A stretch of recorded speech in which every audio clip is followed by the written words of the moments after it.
وہ دن آیا کہ زمانے کی ترتیب بدل گئی، وہ لمحہ آیا کہ کائنات خوشیوں سے جگمگا اٹھی، فلک جھومنے لگا، زمین مہک اٹھی، فضاؤں میں سکون اتر آیا۔ یہ ہے وہ بابرکت لمحہ، یہ ہے وہ روشن گھڑی، 12 ربیع الاول کا دن، جس دن محبوب خدا رحمت للعالمین صلی اللہ علیہ وآلہ وسلم اس دنیا میں تشریف لائے۔ 12 ربیع الاول کا دن اسلامی تاریخ کا سب سے عظیم دن ہے۔ اسی دن اللہ تعالیٰ نے اپنے محبوب خاتم النبیین صلی اللہ علیہ وسلم کو اس دنیا میں تشریف لانے کا شرف عطا فرمایا۔ آپ صلی اللہ علیہ وسلم کی ولادت مکہ مکرمہ میں ہوئی اور یہ واقعہ ایسا تھا کہ کائنات میں خوشی کی ایک لہر دوڑ گئی۔ مورخین لکھتے ہیں کہ اس رات مکہ کی فضاؤں میں ایک سکون اور روشنی محسوس کی گئی۔ آپ صلی اللہ علیہ وسلم کی آمد سے پہلے دنیا ظلم اور جبر، جہالت اور بت پرستی میں ڈوبی ہوئی تھی۔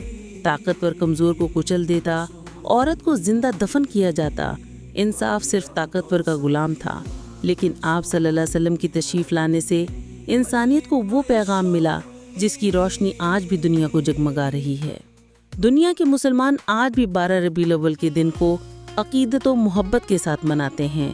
مساجد کو چراغاں کیا جاتا ہے، میلاد کی محفلیں سجتی ہیں، نعتیں اور درود و سلام کی صدائیں فضاؤں میں گونجتی ہیں۔ یہ دن ہمیں یاد دلاتا ہے کہ نبی کریم صلی اللہ علیہ وسلم کی آمد کسی ایک خطے یا قوم کے لیے نہیں تھی، بلکہ آپ صلی اللہ علیہ وسلم کو اللہ نے رحمت للعالمین بنا کر بھیجا۔ آپ صلی اللہ علیہ وسلم نے ہمیں سچائی، انصاف، برداشت اور محبت کا درس دیا۔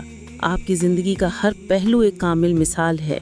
میلاد النبی صلی اللہ علیہ وسلم کا اصل مقصد یہ ہے کہ ہم صرف خوشی کا اظہار ہی نہ کریں، بلکہ آپ صلی اللہ علیہ وسلم کی تعلیمات کو اپنی عملی زندگی میں اپنائیں، اپنے اخلاق، اپنے معاملات، اپنے رویے میں وہی نور لے آئیں جو آپ صلی اللہ علیہ وسلم نے دنیا کو دیا۔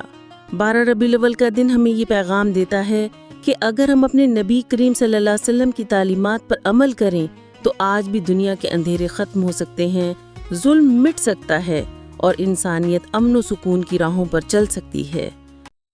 آئیے اس مبارک دن پر ہم سب یہ عہد کریں کہ ہم اپنے نبی صلی اللہ علیہ وسلم کی سنت کو اپنی زندگی کا حصہ بنائیں گے تاکہ ہماری دنیا بھی روشنی اور سکون سے جگمگا اٹھے۔